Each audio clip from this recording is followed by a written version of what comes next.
샌프란시스코 여행 3일차에 가게 된 나파밸리 투어. 나파밸리는 샌프란시스코에서 약 70km 정도 떨어져 있는 와인 산지예요. 미국 와인이 질이 좋고 그 중에서도 캘리포니아 와인이 좋다. 나파밸리는 캘리포니아 와인 시장의 심장부라고 보시면 됩니다. 나파밸리를 이야기하기 전에 파리의 심판을 얘기하지 않을 수가 없는데, 파리의 심판은 프랑스 와인과 미국 와인을 모아두고 블라인드 테스트를 했는데 1위부터 10위까지 상단에 캘리포니아 와인이 리스팅된 매우 충격적인 사건이에요. 그동안 프랑스 와인이 최고다라는 인식은 매우 절대적이었기 때문이죠. 명성을 다 빼놓고 맛만 봤더니 나파밸리 와인이 정말 좋다라는 거죠. 이 사건을 계기로 미국 와인이 세계 와인의 주류로 나오게 됐습니다. 그렇기 때문에 나파밸리를 방문하는 것은 샌프란시스코 여행에서 아주 중요한 주제였다. 투어를 신청했습니다. 거리가 70km라 멀지는 않은데 대중교통을 활용하기는 어렵고, 그렇다고 운전을 해서 가기에는 애매한 것이 와이너리를 방문해서 시음을 해야 되기 때문이죠. 그래서 투어.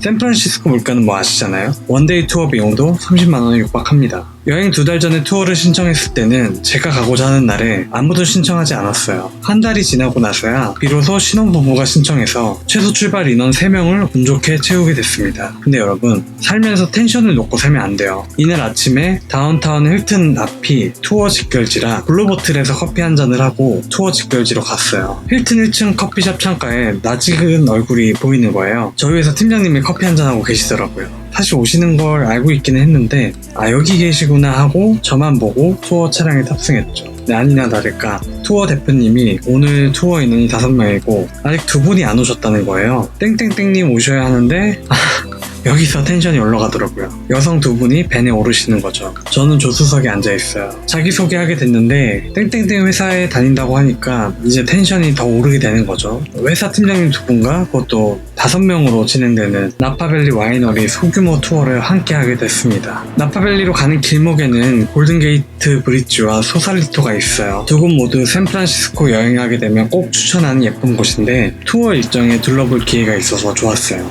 보통은 샌프란시스코 피어 39에서 전기 자전거를 빌려서 돌아보는 게 일반적이거든요. 아무리 전기 자전거라고 해도 쉽게 엄두가 나지는 않았어요. 다행이다 싶었습니다. 금문교 스팟에서 구경하고 사장님이 소개하는 드라이브 코스를 둘러보는데 이 순간이 나파밸리 투어에서 첫 번째 하이라이트 순간이었다. 태평양을 왼쪽에 끼고 해변 도로를 달리니까요. 이 경험이 참 좋았다. 소살리토 보기 전에 얼추 아침 식사 시간이 돼서 투어 사장님이 좋아하는 카페에 가서 간단히 아침을 먹었어요. 산미가 그득한 커피와 페스토 샌드위치를 먹었어요. 페스토 향이 진하고 고소해서 참 맛있더라고요. 이제 나파밸리로 넘어갑니다. 나파밸리라는 말이 나파 계곡이라는 뜻이잖아요. 남북으로 뻗은 계곡이 있고 그 사이로 일직선 도로 좌우로 와이너리가 모여 있습니다. 쭉 뻗은 도로를 달리면서 포도밭과 아름다운 건물을 보는 것이 참 좋다. 와인 라벨에서 보던 진판들, 세인트 헬레나, 오크빌이 눈에 들어옵니다. 이번 와이너리 투어에서는 브이사뚜이와 로버트 먼더베를 방문합니다. 사실 여기 말고도 유명한 와이너리가 굉장히 많지만 와이너리를 5개씩 충분히 보려면 1박 이상의 시간이 필요해요. 그 말인즉슨 나파로만 여행을 오는 일정도 얼마든지 가능하다는 것이죠. 나파를 섭렵하고 나면 옆에 소노마 밸리로 넘어가면 된대요. 소노마도 정말 좋다고 합니다. 여행 중에 출장 겸 여행을 온 후배를 우연히 만날 기회가 있었어요. 그 친구는 요세미티 투어를 갔다가 우연히 알게 된 독일계 미국인 의사하고 친해져서 그 사람이 사는 소노마 가서 무료 수영장이 있는 와이너리를 구경했다고 합니다. 복도 많다. 우리사또에 도착했어요. 우리사또에는 좀 생소하실 수도 있는데 생산한 와인을 외부로 유통하지 않고 멤버십 회원 혹은 방문하는 고객들에게 제공하는 프라이빗한 와이너리입니다. 굉장히 매력적이죠. 공간도 참 아름다워서 유럽의 정원에 온 듯하게 잘 꾸며놨어요. 투어를 신청해서 가면 좋은 점은 가이드 사장님이 보통 이런 와이너리의 회원인데다가 워낙 자주 와서 다양한 와인을 시음해 볼 수 있다는 점이에요. 캘리포니아는 이제 카베르네 쇼비뇽을 참 잘 만드는데 미국 사람들은 카베르네 쇼비뇽을 캡이라고 부르더라고요. 한국인이 까쇼라고 부르던 말이죠. 미국 와인 좀 아는 척 하시려면 카베르네 쇼비뇽을 캡이라고 부르면 된답니다. 카베르네 쇼비뇽 외에도 이제 소비뇽 블랑 같은 이제 화이트 와인 품종도 마셔볼 수 있고 심지어 포트 와인까지 마셔볼 수가 있었어요. 관광객으로 와서 그냥 쉬운 비용만 내고 마셨다면 와인 대여섯 개 마셔보고 끝이었을 거예요. 투어비가 다소 비싸다고 생각해 망설였는데 여기서 든 생각이 다시 끼더라고요. 브이사뚜이에서 시음을 하고 나면 상점이 따로 있어서 와인하고 식품 쇼핑을 할 수가 있어요. 저는 여기서 캡 한 병을 샀고요. 다른 관광객들은 여기서 와인하고 음식을 사서 바깥에 피크닉 장소에서 와인 즐기고 있었어요. 다음에 개인적으로 온다면 꼭 저렇게 시간을 보내고 싶다는 생각을 했습니다. 브이사뚜이.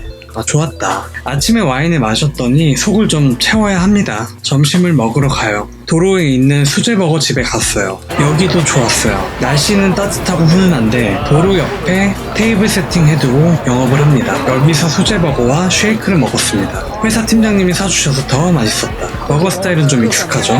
이태원하고 청담에서 히트를 친 다운타우너의 아보카도 버거를 연상하게 합니다. 물론 다운타우너가 이 스타일을 벤치마크 했겠지만요. 아보카도 이즈 먼들이라고 하죠. 아주 맛있었다.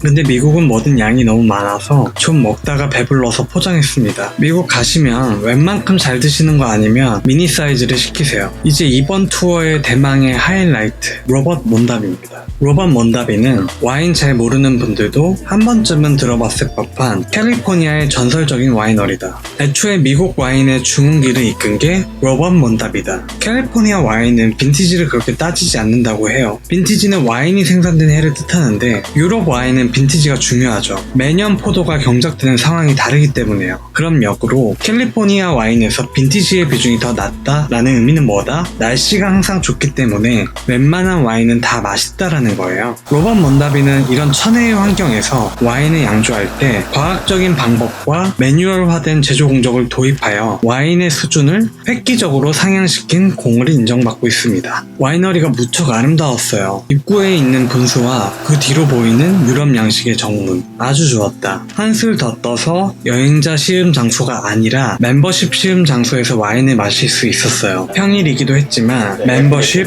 시음 장소 자체가 프라이빗해서 저희 투어 인원 말고는 사람이 없었어요. 여기서 카베르네 쇼비뇽만 3종을 마시고 샤도네이 그리고 뜬금없긴 했지만 무려 모스카토까지 적어도 10종 이상은 시음해본 것 같았어요. 안 취할 수가 없죠. 한 종 한 종 마실 때마다 와인 전문가의 코멘터리와 함께 즐기는 이 순간은 잊을 수가 없을 것 같았습니다. 로버트 몬다비도 브이사뚜이와 마찬가지로 와인을 구매할 수가 있어요. 30불에서 100불 사이에 살만한 것들이 있는데 이게 한국에서 최소 2배 이상 하니까 살만한 값어치가 충분히 있습니다. 몬다비에서 시음을 마치고 나파밸리의 중요한 장소인 욘트빌에 들렸어요. 제가 투어 신청할 때 욘트빌 가보고 싶다고 적었거든요. 욘트빌은 나파밸리의 미식촌 같은 곳인데 미슐랭 3스타인 프렌치 런드리 같이 달러를 싸들고 가야 하는 고급진 식당들이 많습니다. 여기부터 고급으로 넘어가는 건데 좀 가볍게 접근할 수 있는 장소로 부숑 베이커리가 있어요. 프렌치 런드리의 토마스 켈러 셰프가 운영하는 베이커리입니다.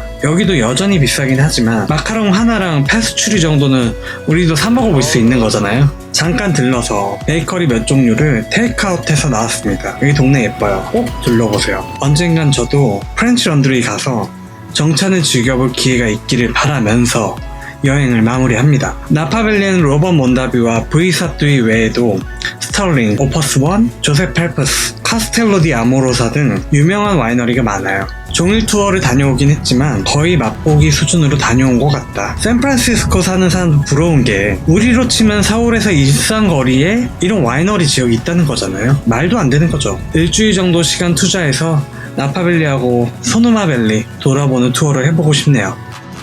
감사합니다.